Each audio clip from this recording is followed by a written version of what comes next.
So the spiritual jukebox here with the music telepathy to start out with this message. And I got Aaliyah, I Miss You. Again, yes. So it was the part where she said, I'm not going to sing it because my voice is not giving today, but when she said, we were close friends, also lovers, did everything for one another. Now you're gone and I'm lost without you in my life, but I know I gotta live and make it somehow. Come back to me, can you feel me? Can you hear me calling for you? Cause it's been too long and I'm lost without you. What am I gonna do? Said I've been needing you, wanting you, wondering if you're the same and who's been with you. Is your heart still mine? I wanna cry sometimes. I miss you. So yeah, that is the music telepathy, and I was definitely getting a message that someone is sitting up late at night thinking about this and thinking about you, and looking at the lyrics in the song and the days we used to share, and they just kind of feel like they're going crazy about it, and they feel like this is I'm hearing torturing, torment, but they may just be still going, your twin or your divine counterpart may just be going through some turbulence, still a bit of resistance to it because they miss you so much that they want this to happen now. And I forget that they're tired of waiting and tired of hoping. But again, the etymology of hope is expectation. So you're not just hoping, you're expecting. And I hope that your twin is watching too, or your divine counterpart is watching too, so that they can understand that, or somehow that message gets to them. Activation to that. I also wanted you to know that there is because these twin flame and divine counterparts are all from originally the void, and then they incarnated into different galaxies and starseed planets, and they've been to a lot of different ones, so you may be picking up on speaking in different light languages, receiving different light codes. So pay attention to things like that. Pay attention to the numbers you receive, because they may not be angel numbers. They might be light code numbers, especially if you're receiving downloads within and not necessarily just seeing the numbers, especially when you're seeing numbers that aren't just 1, 2, 3, 4, 3, 3, 3, 2, 2, 2, 1, 1, 1, 4, 4, 4. But those are numbers that you might be seeing, 5, 5, 5, because all of those things are relevant as well with the major changes of 555, the 444, and the soul family connection and partnership that's going on right now. The 333, the unity, the harmony, the advancement, and the 222, cooperation, co-partnership, divine soulmate unions, and 111, initiation, self, because we are evaluating self during this time so that we can be prepared for elevation and divine partnership and union. But you might also even be seeing a lot of zeros, because that's the fact that you're connecting with people who are within the wholeness of these different unions. But that's not how the light codes will probably come through. The light codes and come through, like I got one earlier that was 0120, and I was going to be 1427. You might just get them as downloads, or you might see them on a clock, but it'd probably be more likely if you use like a 24-hour clock or military time. So pay attention to those things. You might be feeling the need to speak in light language.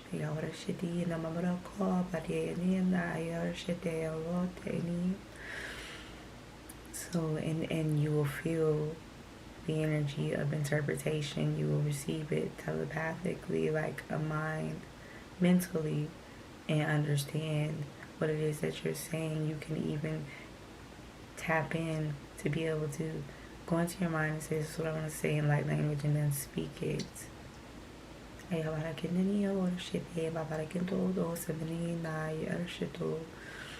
I was just saying that I want to speak to you in light language. I want you to understand me.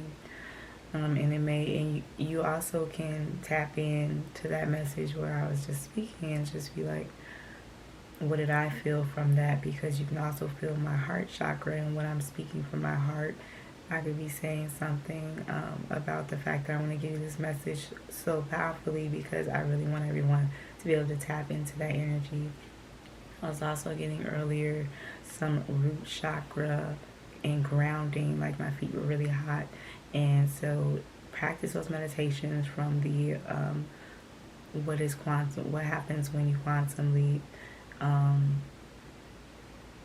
ascension symptoms video I have. I'll link the video. And also you may be getting solar plexus, because right now solar plexus is feeling really strong. It feels like your core is strengthening when your solar plexus, but it feels more centered with where your solar plexus is. So pay attention to those areas, because your personal power and grounding is very important during this time. Make sure that you're honoring your voice, and make sure you're honoring your truth, and don't keep anyone around who is not for you.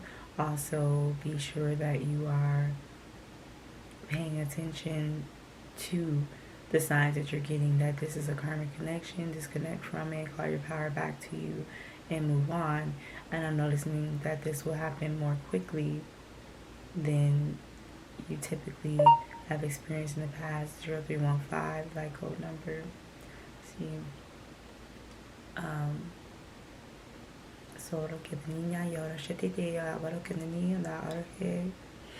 And that is activation. That is activation to the unity and harmony of the connection, and connecting with self as well, and with the 5D self.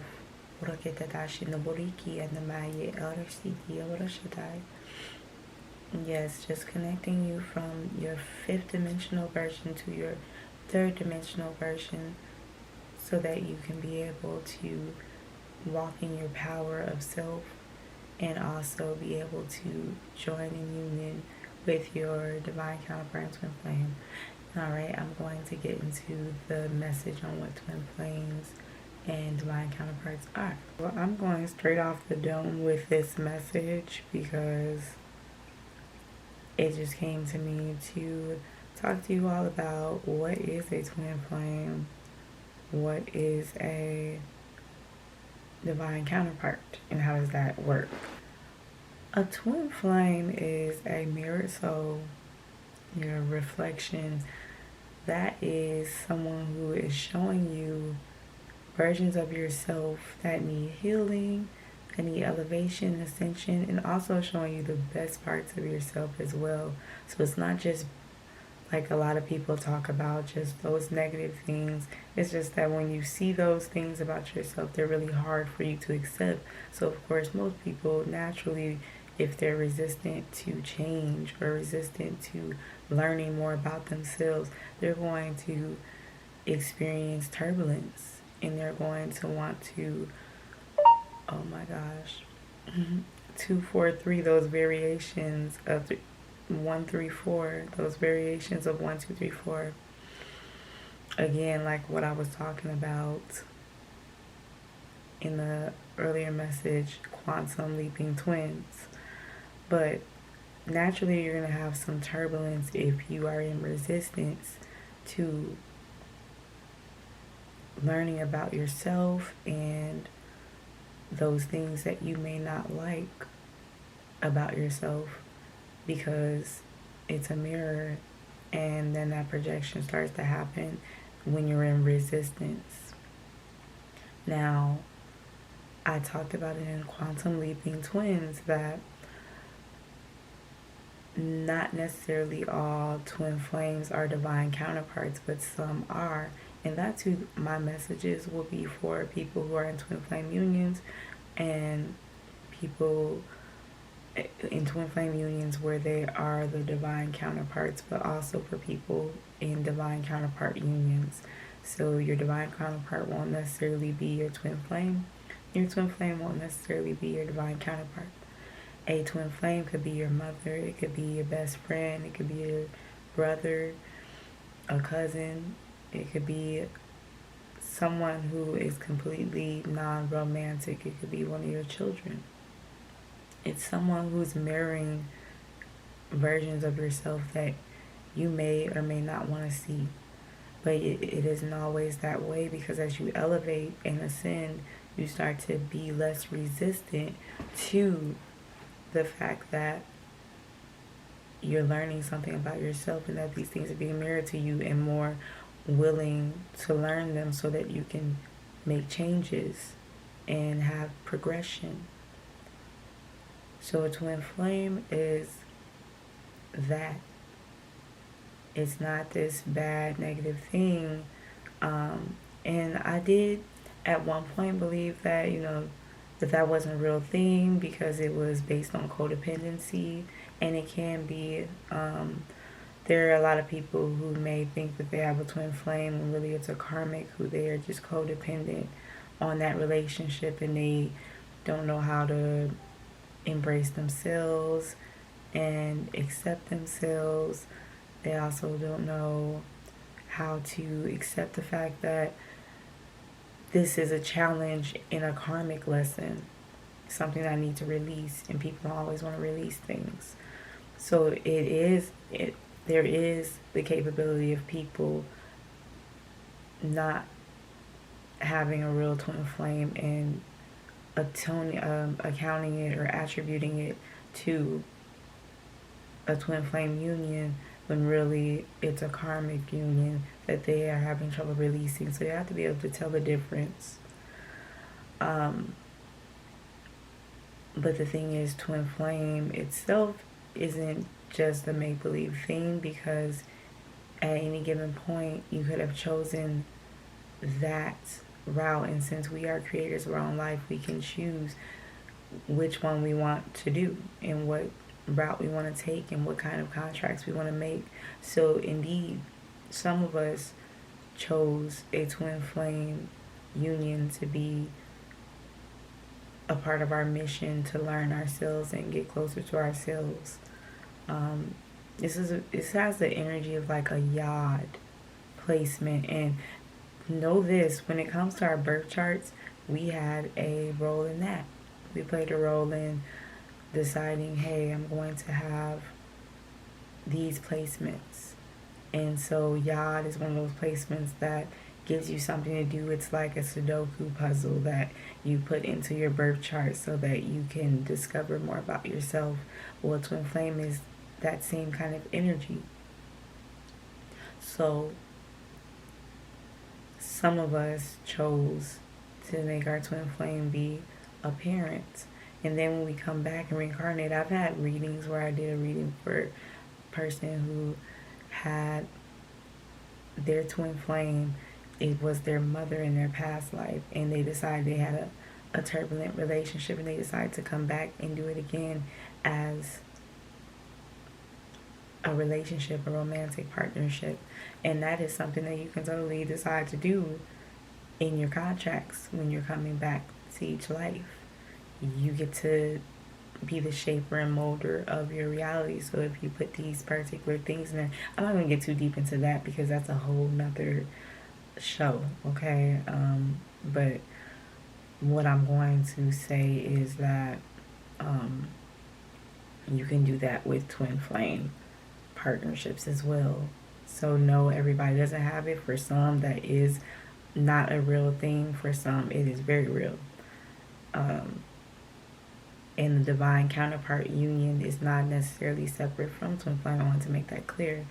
The thing is, in order to get to that divine counterpart point of the twin flame connection, you have to be able to get through those turbulent positions of that twin flame union.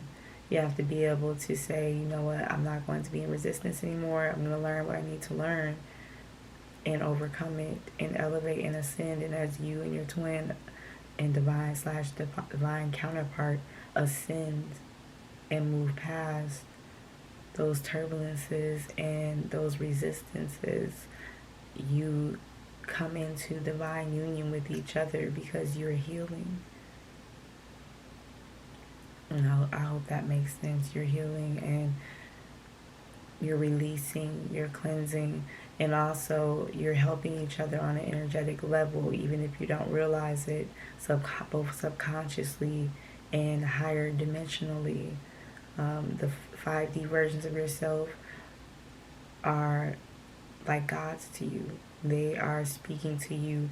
Your divine counterpart slash twin flame, higher self in the fifth dimension could be speaking to your 3D self, just the same as yours is speaking to them, and giving you advice on how to maneuver. And that's it when you're not in resistance. When you're in resistance, you're gonna miss those messages because you're so busy stuck in the 3D format, in how, oh, I don't want a twin flame, or oh, I don't want that relationship, it's karmic, it's this. But when you're not in resistance, you can actually help each other, and also help each other to get through those karmic relationships and karmic situations that cause resistance and blockages to your success in this lifetime, because you're trying to get somewhere, and your twin flame slash divine counterpart can help you from a fifth dimensional level, 5D. So, what else? Like I said, twin flame isn't necessarily always your divine counterpart. So keep that in mind. I know everyone is like, oh, I want to find my twin flame. Your twin flame very well could be your best friend that you've been friends with for years, that you've had turbulence with. It could very well be that connection with that friend that you had, there's projection and you're having resistance and you're upset about what you see in them. But if you were to look at yourself, you can see that same mirror image. It could very well be that. It could be your mother who you have a terrible relationship with. And I'm not trying to make the twin flame union seem negative, but I'm trying to point out how it's not always romantic. But my mission and my messages are for twin flames who are divine counterparts and for divine counterparts. So when you hear my messages, they're not for karmic relationships. They're not for going forward, rather. They're not for karmic relationships or for twin flame connections that are non-romantic. They're for romantic divine counterpart twin flame relationships, which does exist. And it may not feel like that at the beginning, and that's why I'm doing these messages, so that you can be able to understand and know where you stand and what's going on, because we're in this quantum leaping phase of leaping into a timeline where we're not in resistance anymore to a twin flame union or to connecting with our divine counterpart. Because on the end, where it's about just someone who is just a divine counterpart relationship, it can be the same thing. It can be a disconnect when you're not healed. And then what you have to do for those people is heal those twin flame connections with mom or dad or sister, or best friend, or whoever your twin or your ex. It could be an ex that's karmic. There's such thing as karmic twin flame. That's a whole nother topic. But for divine counterparts, they have to heal that connection so that they can be able to elevate and ascend, and they can still do the same thing like twin flames and help each other to ascend in this lifetime, so that they're able to get to their fifth dimensional versions of themselves, so that they can be able to master this lifetime and become ascended masters, essentially. So I didn't come to hold you all long at all. I just wanted to get this message out there and help you understand what my mission is on my channel, and so you can know and understand where I'm coming from and follow along properly. And with that said, thank you for tuning in to the Oracle Astrologer. Peace.